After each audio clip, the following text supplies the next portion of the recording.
video që unë e kam bërë kur kam qenë në Top Albania Radion me kolegun tim me atë Pojanën, ju flet gjuha e trupit, dhe aty do ta gjeni atë dhe do merrni shumë përgjigje nga ajo video. Është shumë e bukur dhe shumë interesante. Si trajton situatat ku një person ndihet më pak i vlefshëm në një raport?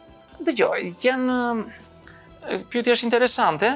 Është e vërtetë se vijnë njerëz që kërkojnë këshillim kur ndodhet në të tilla situata. Sigurisht me çdo njeri ka individualitetin e tij dhe punojmë duke i dhënë teknika të caktuara, se jo të gjitha teknikat që i jepen njerit i përshtaten dhe tjetrit, duke vlerësuar tiparet e tij, karakterin e tij, ekspresivitetin e tij, introversionin apo ekstroversionin e tij, i cili arrin të ta kapërcej me punë, me këmbgulje, por ka një sekret shumë të madh. Kur vini për një terapi, kudo që shkoni, te kolegët e mi, psikolog apo te tjerë këshillues, ajo që e bën të suksesshme terapin nuk e bën psikologu. E bën dëshira. Në qoftë se ti vjen me dëshirë për ta kapërcyer, për të shëruar, të themin, do shërohesh ose do ta kapërcesh. Në qoftë se nuk është kjo dëshirë, mos u lodhni fare. Mos u lodhni fare sepse nuk bëhet. Te terapisti më i mirë në botë shkoni, në qoftë se nuk ke dëshirë, nuk ka për të ndodhur asgjë. Në marrëdhëniet romantike, sa shpesh ndodh që truri flet më shumë se zemra? A i besojmë në më shumë llogarive se sa ndjenjave? Thonë që zemra është qendra e emocioneve. Nuk është vërtetuar, po thonë që është qendra e emocioneve.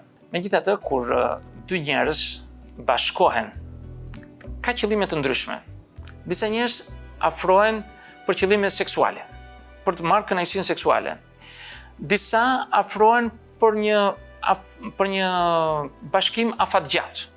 Dhe kur marrin vendime afatgjata, femrat janë më të zgjuara, sepse duan që partneri i tyre të ketë stabilitet ekonomik, sepse ajo do që fëmijët e saj që do të linin të ushqehen, të ecin jetë. Me një baba të varfër është që ke vështirë. Pra, duan stabilitet ekonomik. Që mos t'ja u zgjas shumë historinë e kësaj. Një grua e zgjuar nuk do të zgjet kur një burr budalla. Një burr i zgjuar mund të zgjet një grua budallaqe, sepse burrat dashurohen me sy, gratë dashurohen me vesh. Ato janë pre e fjalëve të bukura që i thot një mashkull, ndërsa mashkulli bie në dashuri me pjesën biologjike të saj, me syt, trupin e pjesë të tjera të trupit. Këtë do të thosha. Në botën e flirtologjisë, siç e quan ti, çfarë e bën një flirt të vërtet dhe jo thjesht një lojë? Flirtologjia është shkenca që merret me anën e flirtit të dy partnerëve që luajnë në fillim me shenjat e tyre, me sy, trup e të tjera, për t'u afruar deri në çastin që shkëmben puthjet e para, të themi. Por dhe kur ndodhin këto, prap feromonet luajnë një rol të jashtëzakonshëm. Feromonet janë disa aroma që lëshon trupi, dhe në qoftë se ato aroma nuk pëlqejnë nga partneri tjetër, mund të largohen. Prandaj shikoni edhe në rrjetet sociale apo kudo në revista, blini këtë parfum me feromone që do të rritë më shumë aftësinë për të bashkuar me tjetrin.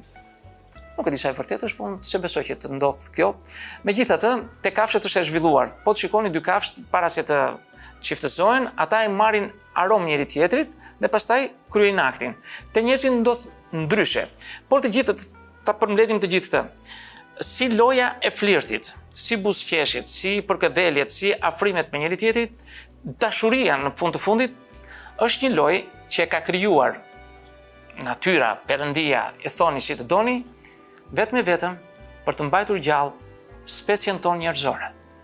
Narcistët çfarë abuzuesish janë?